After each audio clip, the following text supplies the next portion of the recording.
Yung kanina pa ako tinititigan nito eh. Naku, yan na. Talaga? Siya na yun. Letter D. Si Myla. Myla. Ano naman ang sports ni Myla? Wrestling. Bakit wrestling? May hawig kasi sa kay Cynthia Laster. Ah.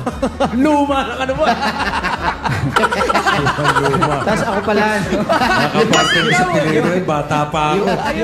Siguro yung first choice na mapipili ko rito, yung malaki yung muscle. Ito ay yung nagtanim na hindi nagbibiro, si Jasmine. Jasmine. Ay, kasi marami nagtatanim, kaya fit. Sa tingin mo, anong sports ni Jasmine? Scuba.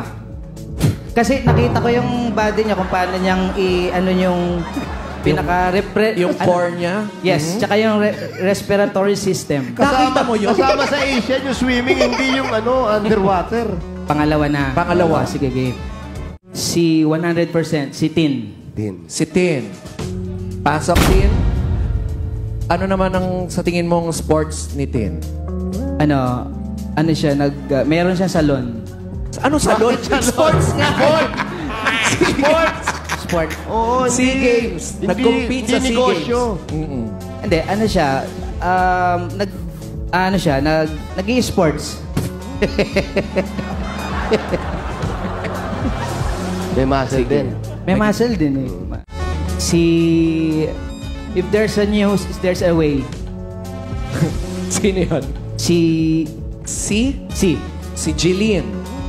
Jillian, pasok please. Jillian. Ano naman ang sa tingin mo sinalihan niya sa 2019 SEA Games? Ang nakikita ko sa kanya, siya ay nagmula dun sa San Lazaro. Siya ay dun, sa horse. Hinete. So, pwedeng hinete. Malaking hinete yan, ha? May ganun ba sa SEA Games?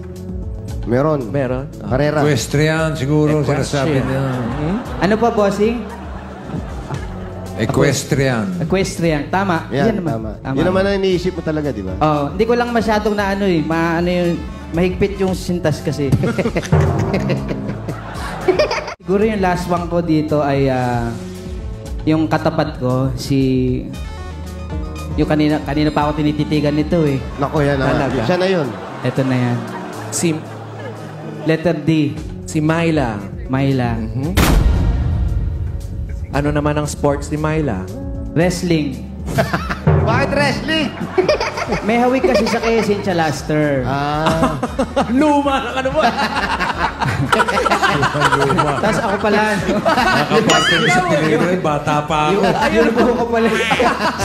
Hindi kasi, thank you nga pala sa makeup artist nyo ha. Sabi ko kanina, papugiin mo ako. Tapos naidlip ako. Nung pagising ko, Cynthia Laster na. Amazing. Kaya na